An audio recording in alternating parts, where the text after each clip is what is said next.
is Claire Mika, and welcome to another episode of Our Space. Today with me I have Jemi. And our topic for today is parents should prioritize their children's mental health. So before we go on, Jamie, can you tell us a little about yourself? So I'm a gymnast and I like dancing and drawing. Well, I think I'm the only one who can dance to save my life, but that's fine. I like drawing people and I also like to dance.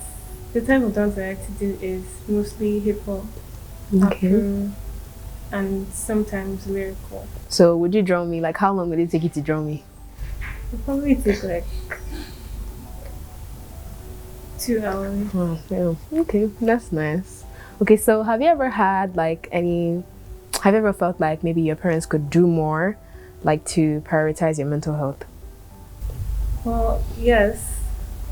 I remember there was this one time I I just kept on feeling down. I didn't know the particular reason, but I I really needed someone who could like be there for me and assure me that I'm not like alone in what I'm going through. And there's just keep on giving me encouragement and stuff. No, okay. So are you comfortable sharing what it is or what it was at that time that you were going through that made you feel bad? Yes. Well, I kept on feeling like I had no friends.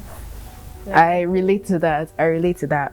But then some people have told me that when someone is very pretty, you can relate because you're very pretty. When someone is very pretty, people feel maybe intimidated by them. So they don't want to be friends with them because they just feel like, okay, the fact that they see this person as very high up, this person might actually act very stuck up. So I think, and you can draw, you can do gymnastics. There's so many beautiful things you can do. So I think, do you still feel that way? Do you still feel bad about friends? Well, yes. Well, not as much as before. So what helped? I started like talking to people about it, and they told me that even some people that I thought didn't want to be my friends told me that they thought that I was like a snob or something. Exactly, because you're pretty. Yeah. Word, I've been told that before. Like I went for a party once and we were playing this game, Paranoia, and there was this girl that was sitting beside me. So when it got to our turn, like they asked her, like, oh, who do you think? I was even the one who asked her because I had been so nice to her for like the whole, because she was seeming so like boxed up, and I was like, yo, are you good? What do you think? Like, where's your school? I was trying to like have a conversation with her, and then I asked her, I was like, so who do you think is the meanest person on this table? Like based on looks, who do you think is gonna be like, who's the mean girl on this table? And she was like, you. And I was like, ain't no way. Like it's not like I was being nice to her for her to see me as a nice person. I just saw that she was seeming lonely, and the fact that she said that, I was like, no problem. There's really nothing I can do right now. There's really nothing I can do. Are your parents more comfortable listening to you about it now?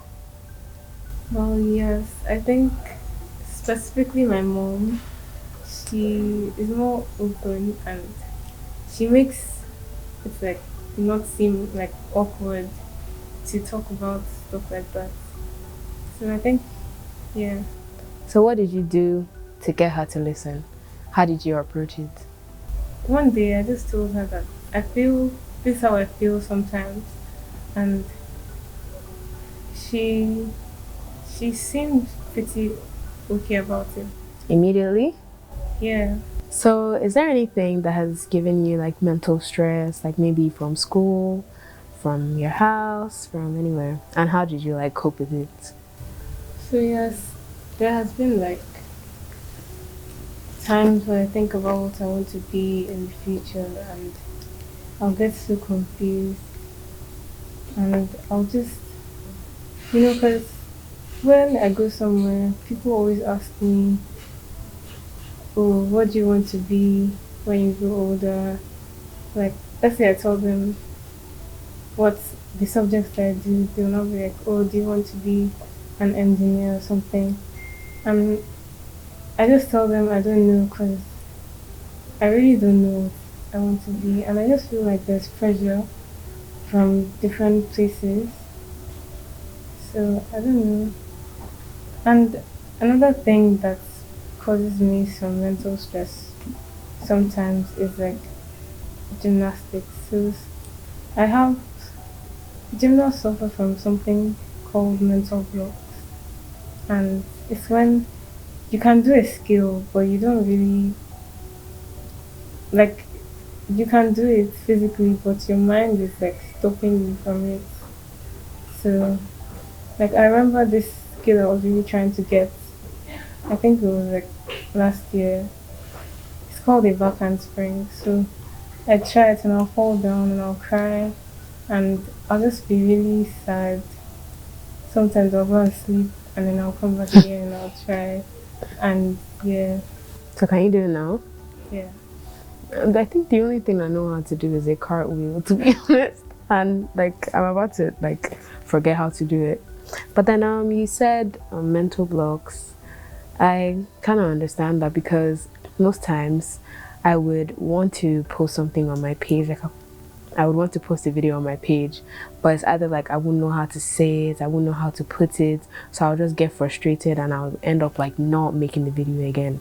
And then as for the thing concerning like stress about the future, like before I got the opportunity to like host this podcast, I was always feeling so, I won't say useless. I don't want to use the word useless because like I've grown from using words like that on myself. But like I would just feel so like all my friends will come and tell me, oh, like, you know, I got this, I'm doing this now. And like most of my friends are older, so most of them are already like in uni and stuff like that. So I would just be feeling like everybody was leaving me behind, blah blah blah. So I started like posting videos on the gram because like I really like to talk. So I was like, you know what, I can do this, let me do that, like just to pass time. And then it actually turned out being very good. Like it gave me a very good outcome. So I think maybe you should just focus on doing something that you really love, and then maybe, hopefully, it would convert to something that you can actually do in the future. So another factor I forgot to mention was is social media and how it affects like mental health and anxiety.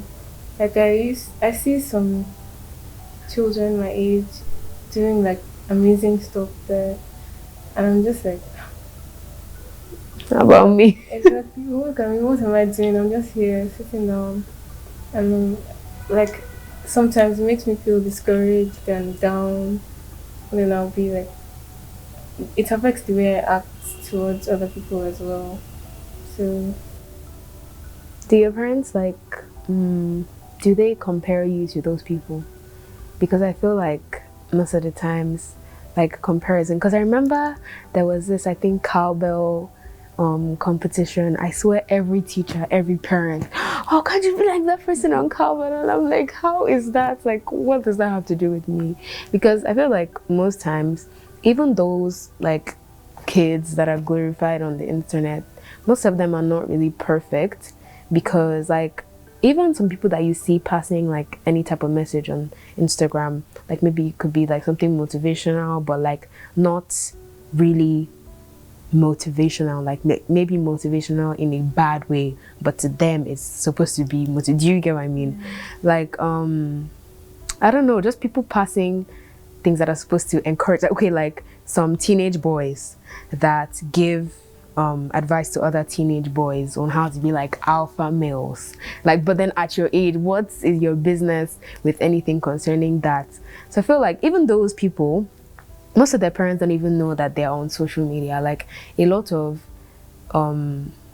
parents like make social media such a bad thing to the point where like their children don't even feel comfortable cross-checking what they post on the internet with their parents, just because their parents have just shut it off, like, social media is bad, social media is this. And I feel like when somebody puts a cage on something, that's when you'll be struggling to remove it. Like, oh, you said this thing is bad, like, so what is bad about this thing. So what do you think parents can do to like help with that? I feel like parents should be more open with their children Mm-hmm. on like social media. They should not make it seem as though it's like a bad thing, but then they should also try to limit the amount of time that they spend on these social media stuff. So maybe they can like sit their kids down and talk to them about how they can like balance their use of social media with other things. They should also like take part in other healthy activities, like maybe physical activity and stuff, and not just stay on their phones all day using social media. Yeah, so you feel like if they get more in touch with their environments, their mental health would be better. Yeah.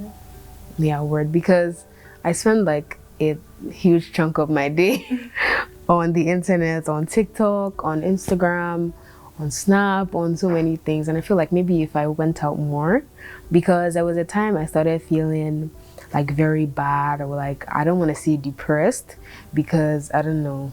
Depressed, I don't know, depression is a really strong word, and there's like a lot of people who actually struggle with it. So I don't want to just like throw the word around. But then I wasn't doing too good, and people were always suggesting, oh, maybe try drawing, maybe try, and I can't draw. So I just feel like so many people just um push out one particular remedy when like healing is very subjective. And I feel like if you like judge based on like how people on the internet heal, or how somebody that you know heals, I feel like it won't really work. As like, maybe if it took somebody 3 months to heal just because they'll go on like daily walks, and you're trying that and that's not working for you, and you just completely write healing off, I feel like it can be very frustrating. So like, and most parents say, oh, I know my kid, my kid this, my kid that.